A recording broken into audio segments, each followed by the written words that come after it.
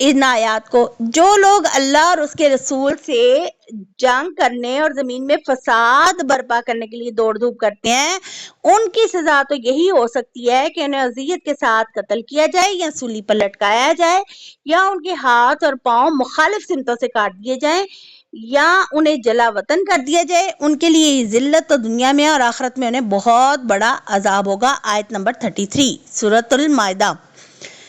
اب یہ دیکھیں، اس آیت میں اللہ اور اللہ کے رسول سے جنگ سے مراد حرابہ یعنی ڈکیتی یا راہزنی، ہر قسم کا فساد جو کہ مسلم معاشرے میں کریٹ کرے، کوئی پیدا کرے ایسا فساد، کوئی فساد برپا کرنے والوں میں سے ہو یا ان کا ساتھی ہو، تو ان کے لیے 4 قسم کی سزائیں جو ہیں ان کے جرائم کی نوعیت کے لحاظ سے، ٹھیک ہے، وہ جو اس وقت ہمیں بتائی گئی ہیں۔ اس میں ڈکیت، راہزن، یہ ہائی وے روڈ پر جو ڈکیتیاں ڈالتے ہیں اور لوگوں کو قتل کر دیتے ہیں، پھر اس طرح ہی حکومتوں کے خلاف سازشیں کرتے ہیں جو لوگ، یہ سب جو فساد برپا کرتے ہیں ان کے لیے یہ خاص طور پہ سزائیں ہیں، اور ان کو آیات حرب بولا جاتا ہے، ٹھیک ہے۔ اس پوری آیت میں اللہ اور اللہ کے رسول سے جنگ سے مراد جو ہے نا، یعنی جو فساد ہے وہ ہر وقت اللہ اور اللہ کے رسول سے جنگ ہے، وہ اس کو یعنی کہا گیا ہے۔ اور چلیے ذرا دیکھ لیتے ہیں کہ 4 سزائیں کون سی ہیں، کہ اگر مجرم نے قتل تو کر دیا مگر مال لینے کی نوبت نہیں نہ آئی تو اسے قصاص میں قتل کر دیا جائے گا، ٹھیک ہے۔ جیسے ڈکیتی یا راہزنی کرنے لگا اور اس نے مال نہیں چھینا لیکن قتل کر کے بھاگ گیا تو قصاص میں اس کو قتل کر دیں گے۔ اگر قتل بھی کر دیا اور مال بھی لوٹ لیا تو اسے سولی پر لٹکایا جائے گا، یہ اس کی سزا ہوگی۔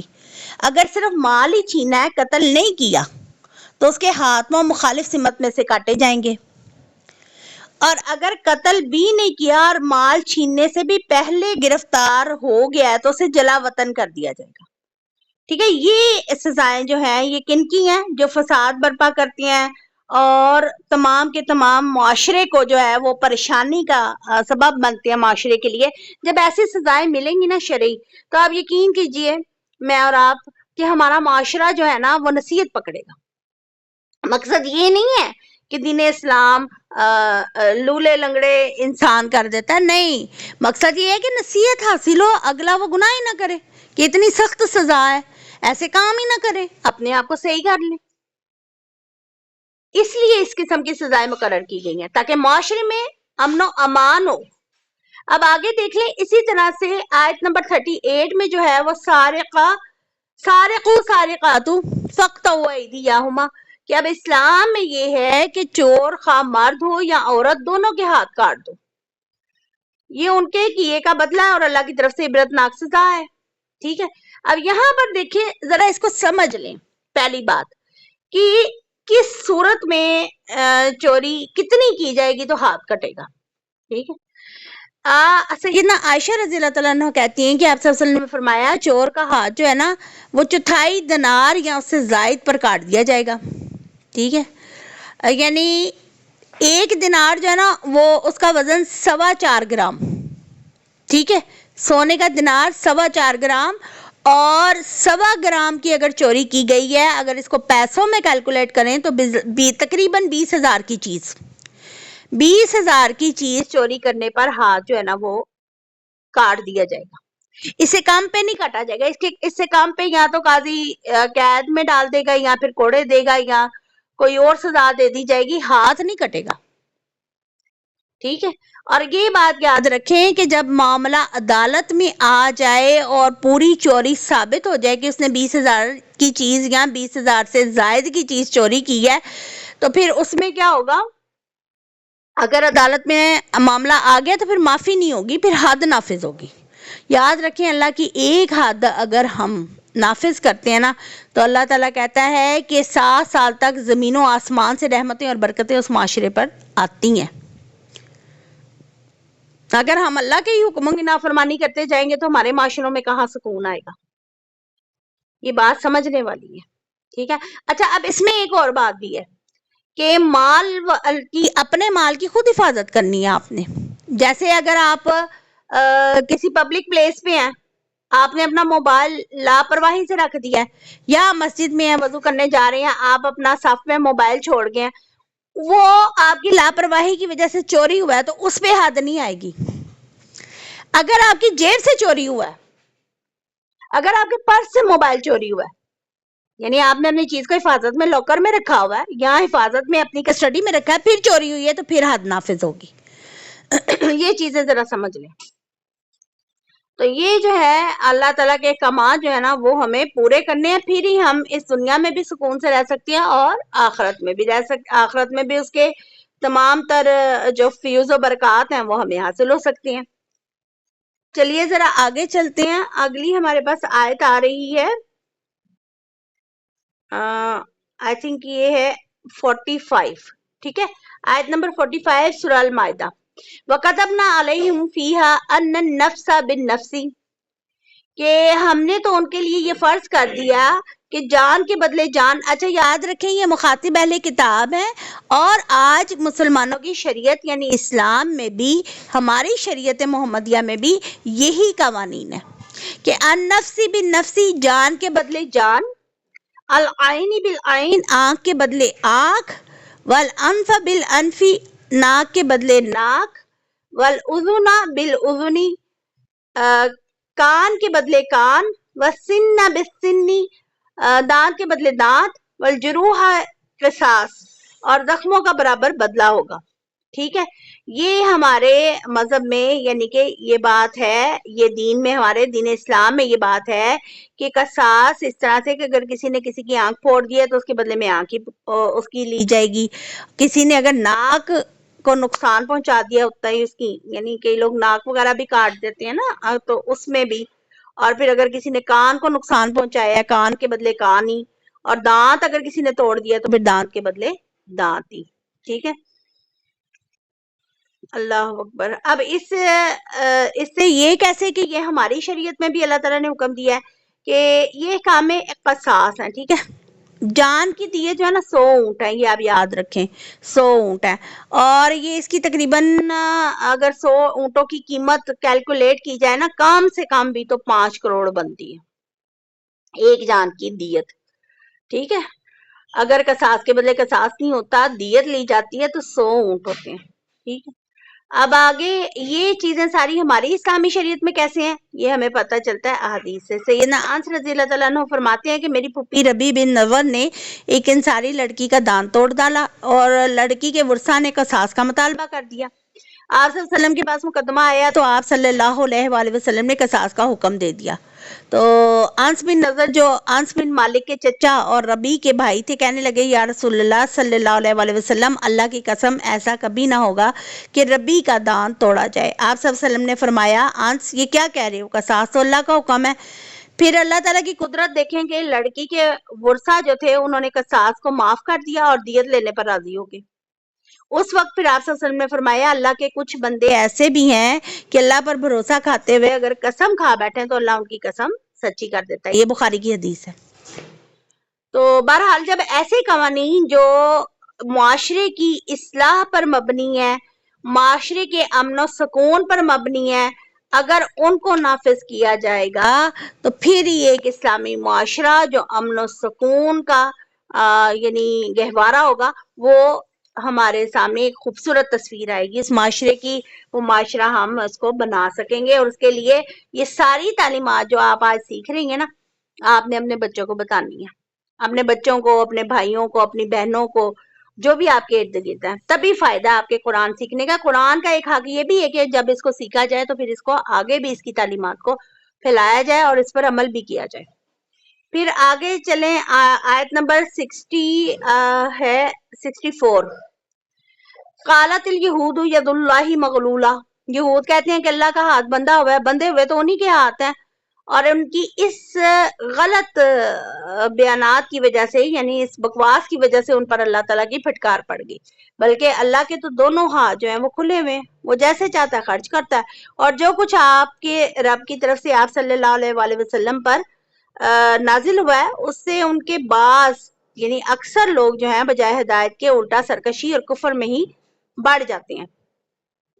اچھا جی ذرا غور سے سن لیجئے، پہلی بات تو یہ ہے کہ قرآن سے گمراہ کون ہوتا ہے؟ بعض اوقات کسی لاعلاج مریض کو کچھ اچھی اور پاکیزہ غذائیں دی جائیں نا تو اسے وہ راس نہیں آتی، اس کی بیماری بڑھ جاتی ہے۔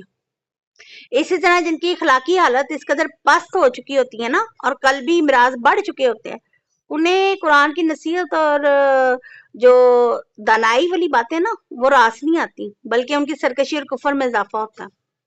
اور پھر آپ کو اور مجھے پتا ہے، ہم نے سورہ بقرہ کی جو دوسری آیت تھی اس میں یہ پڑھا تھا کہ ہدی للمتقین، جو اللہ تعالیٰ کی نافرمانی سے ڈرتے ہیں انہیں کے لیے اس قرآن میں ہدایت ہے۔ اور یہ دیکھیں کہ یہود جو تھے نا، نعوذ باللہ، یہ اللہ حرام خور بھی تھے، سود خور بھی تھے، اور سود خوری کی وجہ سے ان میں کنجوسی بھی بہت زیادہ تھی، خود غرضی تھی، بخل تھا، اور ان کا بخل اتنا بڑھ گیا ہوا تھا کہ جب انہیں اللہ کے راستے میں خرچ کرنے یا قرض حسنہ دینے کے لیے کہا جاتا تھا نا تو یہ طرح طرح کے جملے فضول بولتے تھے اور کہنے لگتے تھے کہ اللہ نعوذ باللہ فقیر ہو گیا، ہم غنی ہیں، تبھی تو اللہ ہم سے قرضہ مانگتا ہے۔ تو اللہ تعالیٰ کہتا ہے کہ اس آیت میں یہ ذکر کیا اللہ نے کہ جب یہودیوں کی بدکاری کی وجہ سے اللہ کی برکات اور نوازشات بند ہو گئی تو کہنے لگے کہ اب اللہ نعوذ باللہ بخیل بن گیا۔ تو جس کا جواب اللہ نے یہ دیا کہ بخیل تو تم خود ہو، یعنی اللہ کے احکامات پر تم عمل نہیں کر رہے، حرام خوری تم کر رہے ہو، سود خوری تم کر رہے ہو، اور پھر اس کے بعد مال کی محبت اتنی زیادہ ہے تمہارے دل میں کہ تم اللہ کی راہ میں خرچ ہی نہیں کرنا چاہتے، نہ قرض دار کو مہلت دیتے ہو، نہ بغیر سود کے قرض دیتے ہو۔ تو پیارے سسٹر، یہاں یہ ذکر کرنے کی کیا ضرورت ہے قرآن میں؟ اس لیے کہ میں اور آپ نصیحت حاصل کر سکیں۔ اس قوم پر اللہ غضبناک ہوا ہے اور مجھے اور آپ کو ان کے طرز عمل سے بچنا ہے۔ جو جو چیزیں انہوں نے کی ہیں جن کی وجہ سے ان کے اوپر اللہ تعالیٰ غضبناک ہوا ہے، تو میں نے اور آپ نے بچنا ہے۔ ہم نے ایسی چیزیں نہ تو خود اپنانی ہے، اپنی زندگی سے نکال دینی ہے، اور دوسرا یہ ہے کہ اپنے بچوں کو، اپنی نسلوں کو سنوارنا ہے اور اللہ تعالیٰ کی طرف لے کر چلنا ہے۔ چلیے ذرا توحید سے متعلق ایک اور آیت جو ہے اس کو پڑھ لیتے ہیں اور اس کے بارے میں سمجھ لیتے ہیں۔ آیت نمبر 75 ہے سورہ المائدہ۔ اللہ تعالیٰ فرماتے ہیں مل مسیح ابن مریم الا رسول اللہ، کہ مسیح ابن مریم تو ایک ہی رسول تھے، جس سے پہلے کئی رسول گزر چکے ہیں، اور اس کی والدہ جو تھیں وہ راست باز تھیں، وہ دونوں کھانا کھاتے تھے۔ اور اللہ کہتے ہیں دیکھیے ہم ان کے لیے کیسے واضح دلائل پیش کر رہے ہیں، پھر بھی یہ دیکھیں لوگ بہکائے جا رہے ہیں۔ کدھر سے بہکائے جا رہے ہیں؟ دیکھیں عقیدہ تثلیث کا رد اللہ تعالیٰ نے کیا اور عیسیٰ علیہ السلام کی الوہیت کی تردید کی ہے۔ اچھا یہاں ایک بات سمجھ لیں کہ شرک اللہ کو بہت ناپسند ہے، بہت ناپسند ہے۔ کبھی نکلنا ہی نہیں ہے اس بندے نے جہنم سے جس نے شرک کیا۔ مجھے اور آپ کو اپنی زندگیوں کا جائزہ لینے کی ضرورت ہے، دیکھنے کی ضرورت ہے کہ ہم کسی طرح سے یا شیطان ہمیں بہکا تو نہیں رہا، یا ہم لوگ کس طرف جا رہے ہیں۔ بار بار اپنا چیک اینڈ بیلنس کرنے کی ضرورت ہے۔ اب یہ دیکھیں کہ عیسیٰ علیہ السلام کی الوہیت کی تردید میں اللہ تعالیٰ نے دلائل دے دیے اس آیت میں۔ کیسے؟ عقلی دلائل ہیں یہ۔ پہلے یہ کہ ان کی امی سچی تھیں، راست باز تھیں، سچی تھیں، یہ بہت بڑی کوالٹی ہوتی ہے۔ آپ کو پتہ ہے نا کہ اللہ تعالیٰ نے نام یافتہ لوگوں میں کہا ہے کہ صدیقین بھی شامل ہیں۔ تو حضرت مریم علیہ السلام کیا تھی؟ سچی تھی، سچی خاتون تھی، اور یہودی جو تھے انہوں نے ان پر زنا کا الزام لگا دیا۔ اب اس سے یہ پتہ چلا کہ وہ عیسیٰ علیہ السلام کی امی تھیں، انہوں نے عیسیٰ علیہ السلام کو جنم دیا، وہ آپ کے پیٹ سے پیدا ہوئے، اور وضع حمل کے دوران ان کو وہی پینز ہوئی جو عام عورت کو ڈلیوری کے دوران ہوتی ہیں، اور بالکل فطری طور پر عادتی طریقے سے جیسے کہ ہر بچہ ماں کے پیٹ سے پیدا ہوتا ہے، حضرت عیسیٰ علیہ السلام بھی ویسے ہی پیدا ہوئے ہیں۔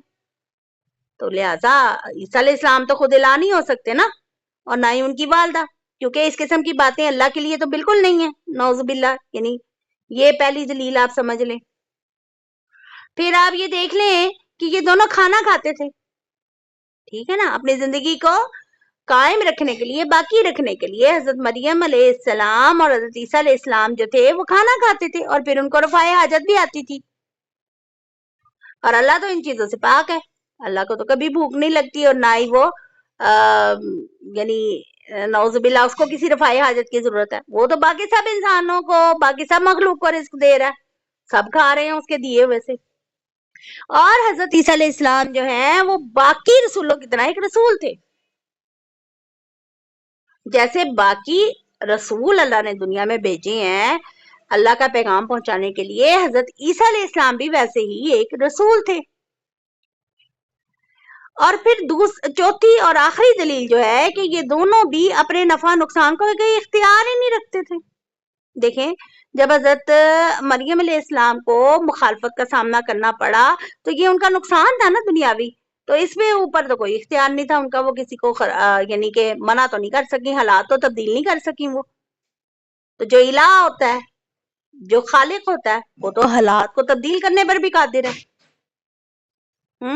اور پھر اس کے بعد آپ یہ دیکھیں کہ عیسیٰ علیہ السلام کے جب خلاف ہو گئے یہودی اور ان کو سولی پر لٹکانا چاہتے تھے, ان کے قتل کے پورے پروگرام بنا رہے تھے, تو وہ ان کو تو نہیں چینج کر سکے.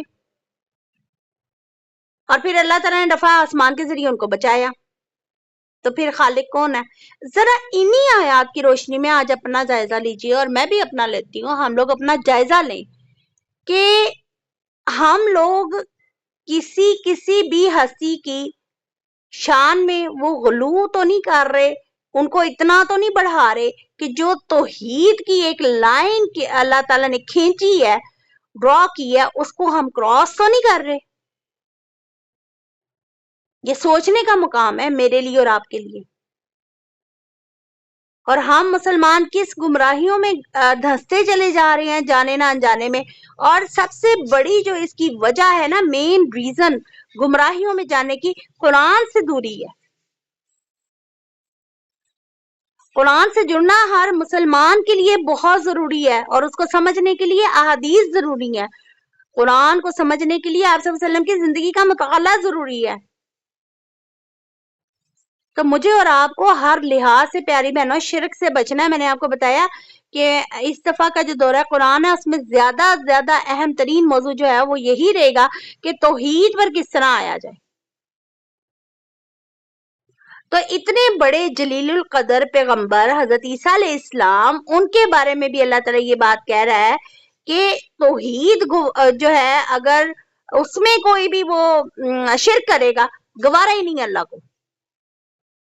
میں اور آپ کس کھیت کی مولی ہیں. اور پھر اس کے بعد وہ بزرگان دین جو کہ اس بات سے بالکل لاپرواہ رہے اور انہوں نے کبھی اپنی زندگی میں شرک نہیں کیا.